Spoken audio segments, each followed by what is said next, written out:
শ্রীমতী মমতা বন্দ্যোপাধ্যায়ের কিন্তু উদ্যোগে কৃষক বন্ধু প্রকল্প কিন্তু চালু করা হয়েছিল। সেই কৃষক বন্ধু প্রকল্পের কিভাবে আপনারা আবেদন করবেন অফলাইনে দূরের সরকার ক্যাম্পে, আজকের ভিডিওতে কিন্তু প্রত্যেকটা স্টেপ বাই স্টেপ আমি আপনাদেরকে দেখাবো কিভাবে আপনারা ফর্ম ফিল আপ করতে হবে এবং কোন কোন কাজ আপনাকে কিন্তু করতে হবে।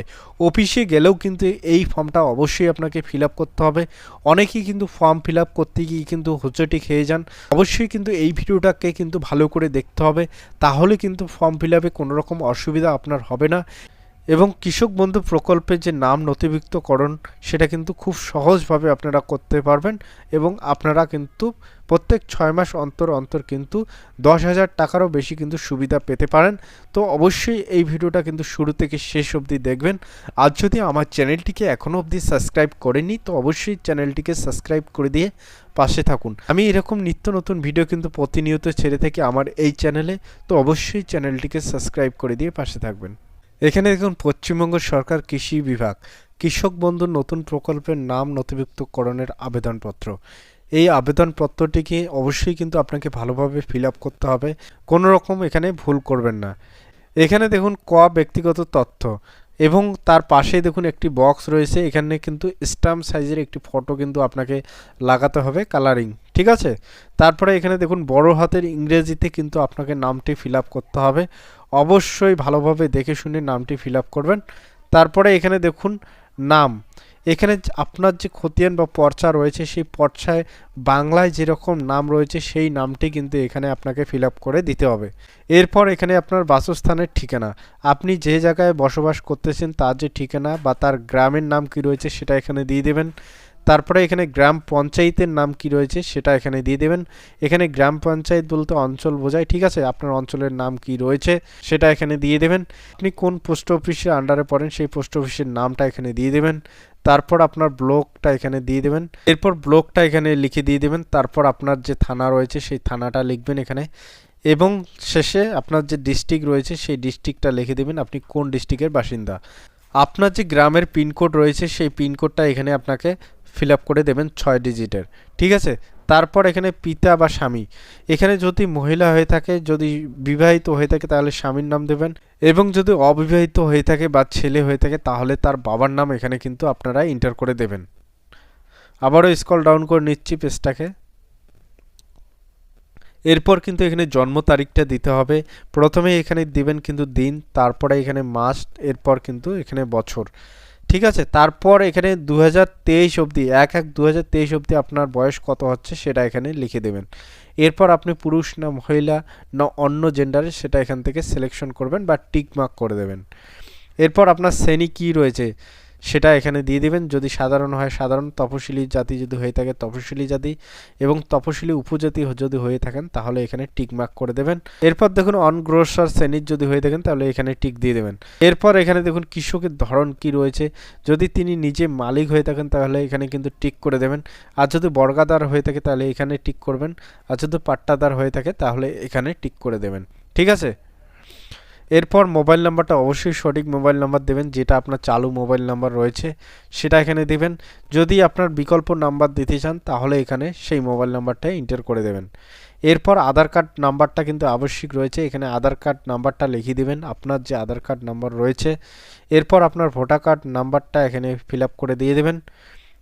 এরপর দেখুন এখানে কিন্তু কৃষি জমির তথ্য আপনাকে ফিল আপ করতে হবে, এখানে ক্রমিক নংটা দিয়ে দেবেন। তারপরে আপনার জেলার নাম কি রয়েছে সেটা দেখবেন, এখানে ব্লকটা দেবেন, এখানে মৌজাটা দিয়ে দেবেন। তারপর কিন্তু জিএল নাম্বারটা আপনারা পর্চা বা খতিয়ানে পেয়ে যাবেন, এখানে খতিয়ানের নাম্বারটা এখানে দিয়ে দেবেন এবং এখানে পরিমাণ কতটুকু রয়েছে একরে সেটা দিয়ে দেবেন। তো এখানে মোট চাষযোগ্য জমির পরিমাণ একরে কত রয়েছে সেটা মোটটা দিয়ে দেবেন এখানে। তারপর এখানে ব্যাঙ্ক অ্যাকাউন্ট অনুযায়ী আপনার নাম কি রয়েছে সেই নামটা একদম সঠিকভাবে হুবাহু যা রয়েছে তাই দিয়ে দেবেন এখানে। এরপর অ্যাকাউন্ট নাম্বারটা দিয়ে দেবেন। তারপর ব্যাংকের যে আইএফসি কোড রয়েছে সেই আইএফসি কোডটা এখানে ফিল আপ করবেন। এরপর ব্যাংকের নাম কি রয়েছে, যদি সেন্ট্রাল হয় সেন্ট্রাল ব্যাংক, স্টেট ব্যাংক হলে স্টেট ব্যাংক সেই নামটা দিয়ে দেবেন।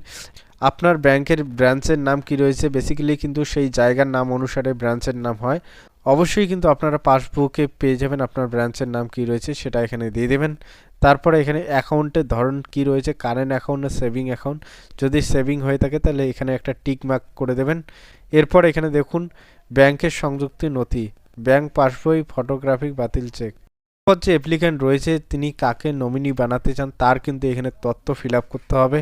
এখানে নমিনির নাম আপনারা দিয়ে দেবেন, কাকে আপনি নমিনি বানাতে চান তার নাম দিয়ে দেবেন এবং তার সঙ্গে কি সম্পর্ক রয়েছে, আপনার ছেলের সম্পর্ক, স্বামীর সম্পর্ক, ভাইয়ের সম্পর্ক, সেটা এখানে দিয়ে দিতে হবে লিখে। এরপর তার পিতার নাম কি বা যদি মহিলা হয়ে থাকে তার স্বামীর নাম কি সেটা এখানে দিয়ে দেবেন। ঠিক আছে, তার জন্ম তারিখ কী রয়েছে সেটা ফুল এখানে দিয়ে দেবেন। এখানে প্রথমে ডেট, তারপরে মান্থ, এখানে তারপরে ইয়ার, তারপরে 2023 অনুযায়ী 1/1/2023 অনুযায়ী কত বয়স চলছে সেটা এখানে দিয়ে দেবেন। এরপর নমিনি যদি 18 বছরের নিচে হয়ে থাকে তাহলে কিন্তু নমিনির যে অভিভাবকের নাম সেটা এখানে দিয়ে দেবেন। এরপর দেখুন, আমি এত দ্বারা অঙ্গীকার করছি যে আমি অন্য কোনো জায়গায় কৃষক বন্ধুর নতুন প্রকল্পের নথিভুক্তকরণের জন্য আবেদন করিনি। এখানে যার কাছ থেকে জমিটি নিয়েছেন তার এখানে কিন্তু নাম আপনাকে দিতে হবে এবং সেই দলিলটা কি আকারে, উত্তরাধিকার আকারে না ক্রয় আকারে না উপহার বা দানপত্র, এগুলো কিন্তু আপনাকে এখানে ফিল আপ করে দিতে হবে। যদি দানপত্র হয় দানপত্র, যদি আপনি ক্রয় করে থাকেন তাহলে এখানে ক্রয় লিখে দেবেন। ঠিক আছে, তারপর এখানে যার কাছ থেকে জমি নিয়েছেন তার ভোটার কার্ড নাম্বার এখানে দিয়ে দেবেন, তার আধার কার্ড নাম্বার এখানে দিয়ে দেবেন।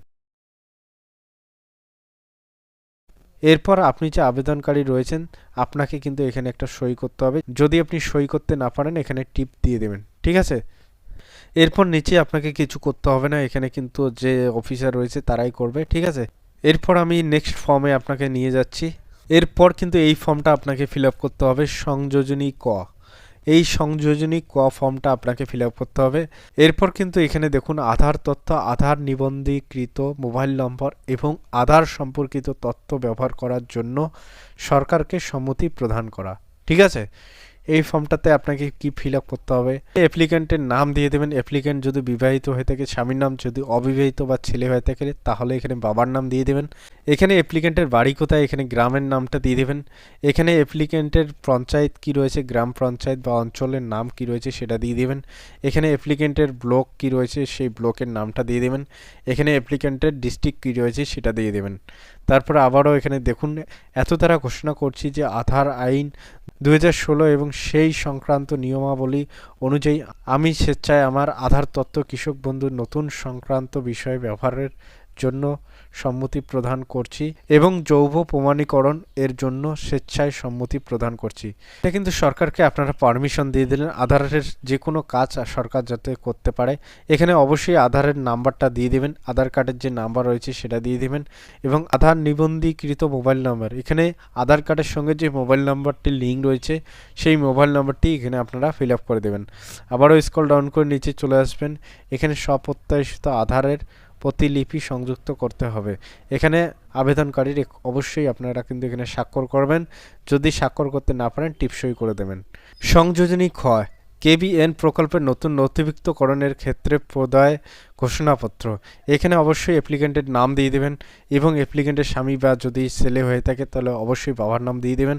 এখানে গ্রামের নাম দিয়ে দেবেন, এখানে গ্রাম পঞ্চায়েতের নাম দিয়ে দেবেন, এখানে ব্লকের নাম দিয়ে দেবেন, এখানে ডিস্ট্রিক্টের নামটি দিয়ে দেবেন।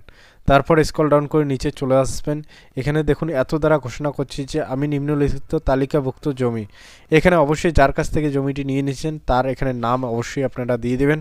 দেওয়ার পরে এখানে দেখুন অধিগ্রহণ করেছি যার ভোটার পরিচয়পত্র নম্বর, এখানে যার কাছ থেকে আপনারা জমিটি নিয়েছেন তার যে ভোটার কার্ড নাম্বার সেটা এখানে দিয়ে দেবেন। যদি পূর্বতম মালিকের কৃষক বন্ধু করা থাকে তার যে কেভিআইডি বা কৃষক বন্ধু আইডি সেই আইডিটা এখানে দিয়ে দেবেন।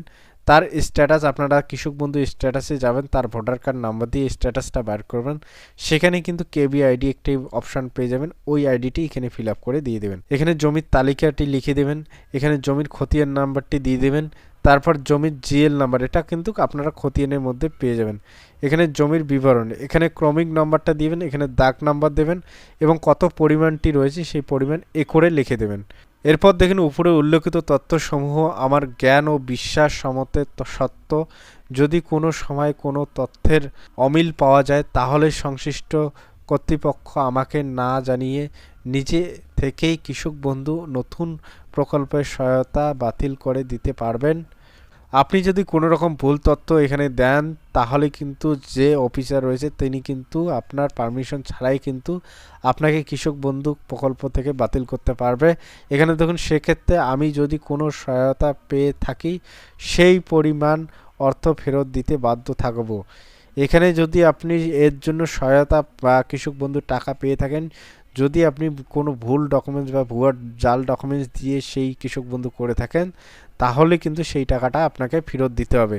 যদি সেই অর্থ ফেরত না দিতে পারি সেক্ষেত্রে বেঙ্গল PDRI 1913 অনুযায়ী অথবা বিবেচনা মতো যে আইন প্রযোজ্য হবে সেই মোতাবেক সংশ্লিষ্ট কর্তৃপক্ষ আমার বিরুদ্ধে ব্যবস্থা নিতে পারবে। ঠিক আছে, আপনার বিরুদ্ধে কিন্তু সরকার ব্যবস্থা নিতে পারবে। এর পারমিশন আপনি দিয়ে দিলেন। স্বপ্রত্যাশিত জমির প্রতিলিপি সংযুক্ত করতে হবে। এখানে আবেদনকারীর স্বাক্ষর এখানে দিয়ে দেবেন। যদি সে টিপসই করে তাহলে তার টিপসই এখানে দিয়ে দেবেন। এখানে যদি একের বেশি খতিয়ান থাকে তাহলে এখানে দেখুন পূর্বতম জমির মালিকের ক্ষেত্রে আলাদা ঘোষণাপত্র এখানে কিন্তু ব্যবহার করতে হবে। তো অবশ্যই যদি ভিডিওটি দেখে ভালো লাগে বা ভিডিওটি দেখে যদি আপনাদের কোনো রকম হেল্প হয়ে থাকে তো অবশ্যই আমার চ্যানেলটিকে সাবস্ক্রাইব করে দিয়ে পাশে থাকবেন। ফ্যামিলি এবং বন্ধুদের মাঝখানে শেয়ার করে দেবেন। ভিডিওটি দেখার জন্য অসংখ্য ধন্যবাদ সবাইকে। জয় হিন্দ, জয় ভারত। আশা করি তোমরা সবাই ভালো আছো, ভালো থাকবেন। এবং আমার চ্যানেলটিকে এখনও অবধি সাবস্ক্রাইব করা না থাকলে অবশ্যই চ্যানেলটিকে সাবস্ক্রাইব করে দেবেন।